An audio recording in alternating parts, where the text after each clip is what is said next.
Hi, this is the man from Modesto telling the third story about the 4 times I got saved. And this event was the culmination of dreams that I'd been having.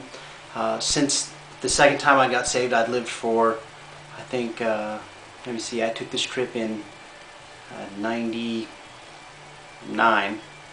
So I'd been living for 5 years in Philadelphia. I'd been writing down my dreams that whole time, and during the course of that time I'd had quite a number of dreams, maybe 2 or 3 dozen, about a trip that I would take toward Georgia. And eventually I did take that trip, and it lasted 7 days, and the Holy Spirit was with me the whole time. And every night I had powerful dreams that would tell me about the people I would meet the next day. And when I'd met them, I was able to tell them events about themselves, and so I was validated to them, and then they would tell me something that they knew that helped me to grow in the Spirit. So it was an amazing adventure, and I learned a lot of things. However, of all the dreams I'd had, there was something that happened that I didn't expect. There was only one event in the whole 7 days that I hadn't seen beforehand. Even all the people that I met, I'd seen them all. But this one thing was a great surprise, and the Lord showed me later that there's a time coming up for the entire nation, and there's going to be trial here, but there are also going to be some good things in the trial. And this is an example of how the Lord likes to give a surprise. And so this was a surprise for me, but I had been guided even which road I took, which way I turned when I was driving. And on the third day, sometime afternoon, I understood that I needed to turn and drive up Route 321. And I turned down that way, and I had a little less than a quarter tank of gas, and the needle on the gas gauge never moved, and I never ran out of gas, and I never stopped, because I was being compelled by this great urgency to keep going and not stop, to just keep on going. So I drove for a number of hours, I'm not sure how many, but looking the whole time with amazement at that gas needle, which just never moved. And I never had to go to the bathroom or anything. I just kept driving with this sense of urgency up 321 into Tennessee. And so night came, and somewhere around 3 o'clock in the morning, suddenly I turned a corner in the midst of huge pine trees, and I had to go to the bathroom. I mean, it was like immediate, like, you have to stop now. I pulled over, there was just a little shop there. I hadn't seen anything for a couple of miles, and suddenly, boom, there's a little store right there, right when I have to stop. So I pull in there, of course, and I walk in, and when I come in, I see this man. He's wearing like a bomber jacket. He's got this white hair. He has these blue eyes, like really, but I have all this light in his eyes. And I noticed that with interest, and I begin looking around the store to buy some bag of chips or something, because I'm thinking, oh, I should buy something, then I'll ask if I can use their restroom, because I didn't see one, you know, that I could just walk into. So I'm walking around the store, and as I'm looking, I start listening to the conversation. This is 3 o'clock in the morning, by the way. It's 3 o'clock in the morning. This place is open. And when I went in, I thought it was a bar because it had some neon lights, but it wasn't. There's a man behind the counter. His name is Daniel. He's sitting in a wheelchair. And there's another man leaning on the counter with the bomber jacket, white hair. And they're telling stories about being led by the Holy Spirit, hearing the Holy Spirit tell them to go to a certain place and do a certain thing.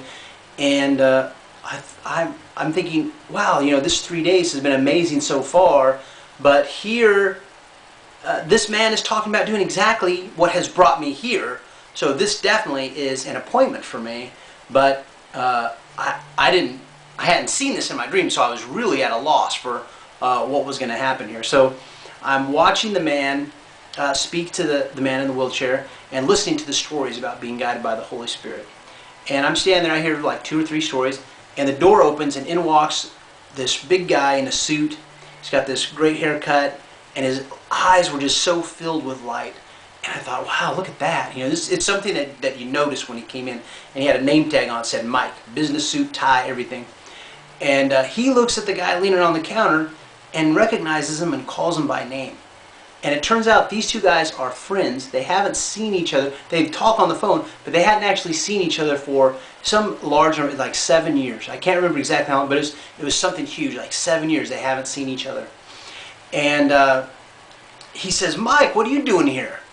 And he says, oh, I came out to visit this one woman that we know, and she'd been sick. And he said, why didn't your wife come with you? He said, you know, Amazing, my wife is never sick, but she's sick, so she couldn't come with me this trip.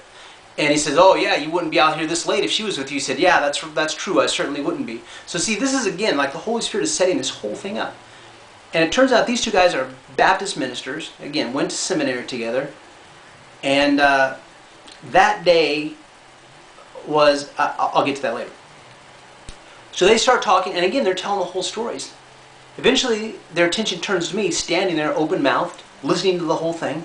They told some great stories, by the way, very encouraging stories about being led by the Holy Spirit to bring someone to salvation, the Holy Spirit lifting an old woman's car out of the ditch on the side of the road, putting it back on the road. Just really great stories. I was listening with great, amazing, because I never knew Christians told stories like that. First time in my life, I heard a Christian talk about being led by God, hearing the voice of God to go somewhere. I thought like I was like way off the range, right? Off the reservation. And I thought, wow, this is amazing, these guys are here. So eventually they looked at me and they said, well, you know why you're here, don't you?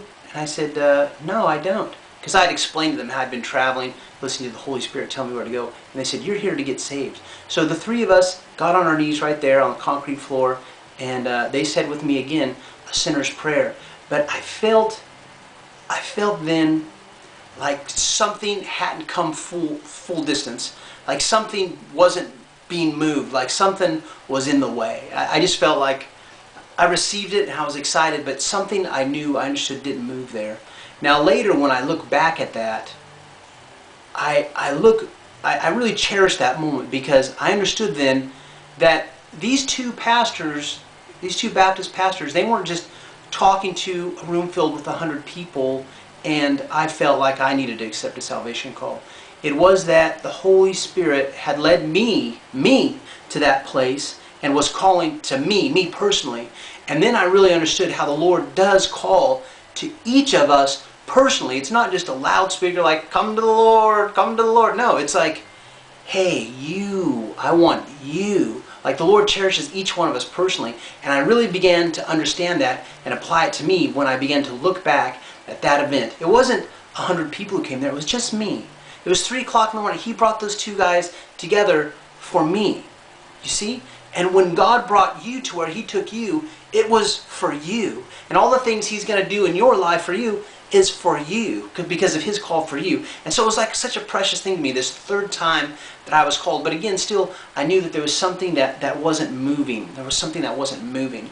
And so then the Lord was showing me other dreams, already preparing me for the fourth event. And the fourth event is when I actually did later, 2 years later, actually make it to Georgia. And that's also another interesting story. And I'm going to tell that one next. This is a man from Modesto reminding you, as always, to pray or be defeated.